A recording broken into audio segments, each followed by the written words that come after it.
Myself Mayurika JB, lecturer in Electronics Department in Government Polytechnic College, Jodhpur.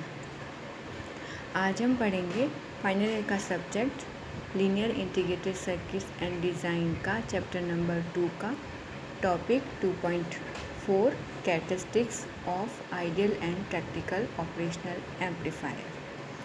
ठीक है, पिछली class में अपन ने ऑपरेशन एम्पलीफायर के parameters and their measurements topic पढ़ा था। ठीक है, now in today's lecture we will discuss the characteristics of ideal operational amplifier. क्या होता है आइडियल ऑपरेशन एम्पलीफायर? यहाँ पे तुमको दिख ही रहा है ये सर्किट, ये रहा, ये तुमको पता ही है। पिछली क्लास में अपन ने इसका सिंबल भी पढ़ा है, स्कीमेटिक डायग्राम भी पढ़ा है। तो ये वाला ये है, ये V1 वोल्टेज है, ये V2 वोल्टेज है और ये VID means input differential voltage है। यहाँ पे अपन ने आउटपुट लिया है और ये एम्पलीफायर का ऑपरेशन एम्पलीफायर का सिंबल है। This is the functional block diagram of an ideal operation amplifier. और ये जो है वो इसका इक्विवेलेंट सर्किट है, जिसमें ये V2 वोल्टेज है, यहाँ पे ये V1 वोल्टेज है, ये I1 करंट है, ये I2 करंट है, ये वोल्टेज सोर्स है ये VID, ये I3 करंट यहाँ पे फ्लो हो रही है और ये यहाँ पे आउटपुट वोल्टेज है। ठीक है, और VID क्या है? Difference of input voltage, that is V2 minus V1। ठीक है, the ideal operation amplifier would exhibit the following electrical characteristics. First क्या है? It has infinite differential mode voltage gain.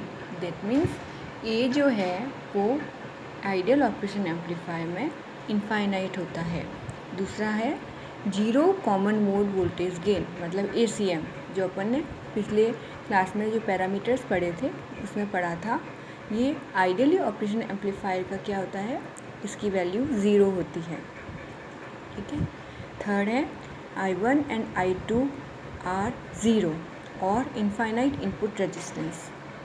I1 और I2 0 होते हैं, मतलब इनपुट करंट 0 होती है, तो जो इनपुट रेजिस्टेंस है वो इनफाइनाइट होती है, that is Ri equals to infinite, so that loading of preceding stages can be prevented.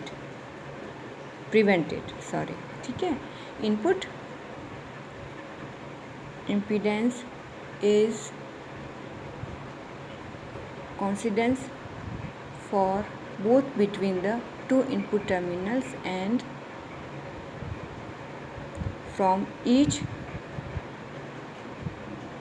terminal to the ground. Input impedance is, ठीक है, ये हो गया।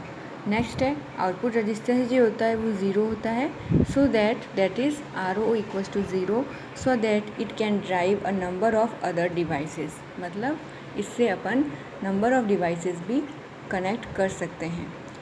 Zero output voltage when input voltage is 0। अगर इनपुट वोल्टेज 0 है तो output voltage भी 0 होता है आइडियल में, लेकिन प्रैक्टिकल में अपन ने पिछली क्लास में पढ़ाई था वो 0 नहीं होता है, कुछ ना कुछ वैल्यू आउटपुट में हमेशा अवेलेबल रहता है। इसलिए अपन इसको नल ऑफसेट अपन एक पैरामीटर यूज़ करते हैं आउटपुट को 0 करने के लिए, that is zero offset VO equals to 0। ठीक है, when VID equals to 0, output 0 है जब इनपुट भी 0 है तब।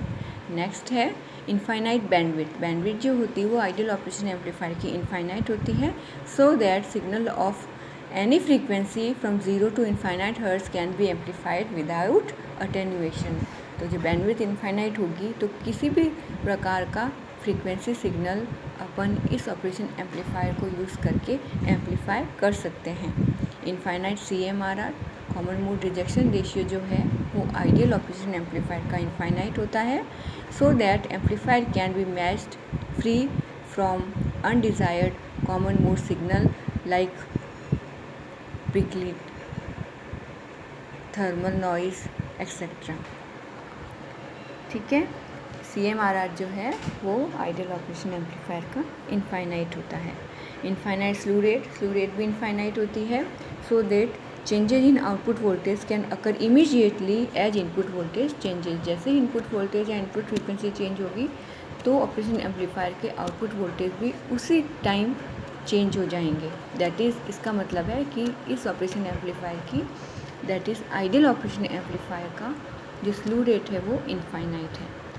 और क्या होता है, zero parameter drift with temperature, मतलब जैसे जैसे टेम्परेचर भी चेंज होगा तो पैरामीटर जो भी है इसके ऑपरेशन एम्पलीफायर के, उसमें ज़ीरो ड्रिफ्ट होगा, मतलब कोई चेंज नहीं होगा जब टेम्परेचर चेंज होगा। That means no temperature sensitivity. Next है zero equivalent input noise. Input noise जो है वो भी ज़ीरो है, मतलब नॉइज़ नहीं होगा तो अपना आउटपुट और भी अच्छा आएगा। That means ideal operation amplifier का जो इनपुट नॉइज़ है वो भी ज़ीरो होता है, तो ये भी बेस्ट है। ठीक है। None of these parameters given in ideal characteristics can be achieved by any practical operation amplifier. मतलब प्रैक्टिकल ऑपरेशन एम्पलीफायर में जो अपन ने ये अभी पढ़े हैं आइडियल ऑपरेशन एम्पलीफायर के पैरामीटर्स या कैरेक्टरिस्टिक्स, इसमें ये अपन आइडियल ऑपरेशन एम्पलीफायर के पैरामीटर और कैरेक्टरिस्टिक्स प्रैक्टिकल ऑपरेशन एम्पलीफायर में अचीव नहीं कर सकते। कुछ न कुछ वैल्यू डिफर होगी due to capacitance, resistance within the operation amplifier. ठीक है। Only the practical operation amplifier can be made to approximate some of these characteristics by using a negative feedback arrangement. और इसके ideal operation amplifier के पास के parameters की value को करने के लिए अपन नेगेटिव फीडबैक अरेंजमेंट करके आइडियल ऑपरेशन एम्पलीफायर के कैरेक्टरिस्टिक्स के पास पहुंच सकते हैं प्रैक्टिकल ऑपरेशन एम्पलीफायर में।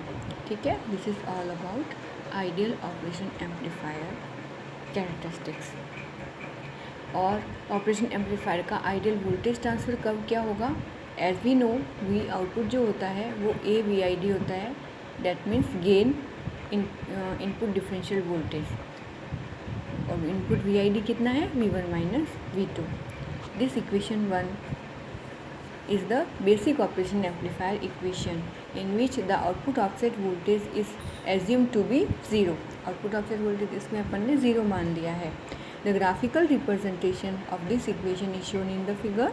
ये इसका इस इक्वेशन का ग्राफिकल रिप्रेजेंटेशन है। ठीक है। Where the output voltage V0 is the plotted against the input difference voltage VID, keeping gain a constant. A gain को कांस्टेंट रखते हुए इनपुट वोल्टेज VID और आउटपुट वोल्टेज V0 के बीच में अपन ने वोल्टेज ट्रांसफर कर्व ड्रॉ किया है, जो कि ये इस तरीके से दिख रहा है। ये इनपुट वोल्टेज है VID, ये माइनस इनपुट वोल्टेज, ये आउटपुट वोल्टेज VO और ये माइनस आउटपुट वोल्टेज VO। तो ये इस प्रकार से इसका वोल्टेज ट्रांसफर कर्व आता है। This means that the output voltage is directly proportional to the input differential voltage only when it reaches the saturation voltages. इसका क्या मतलब है, यहाँ से दिख रहा है कि आउटपुट वोल्टेज जो है वो इनपुट वोल्टेज के डायरेक्टली प्रोपोर्शनल कब है, जब भी आउटपुट वोल्टेज की वैल्यू क्या है, सैचुरेशन वोल्टेज के इक्वल है। And that therefore output voltage remains constant as shown in the figure. और उसके बाद ये कांस्टेंट रहता है तब आउटपुट वोल्टेज इनपुट वोल्टेज के डायरेक्टली प्रोपोर्शनल होता है। ठीक है। This is all about ideal voltage transfer curve of operational amplifier. आज की क्लास में अपन इतना ही पढ़ेंगे। नेक्स्ट क्लास में नेक्स्ट टॉपिक पढ़ेंगे। Thank you. Take care.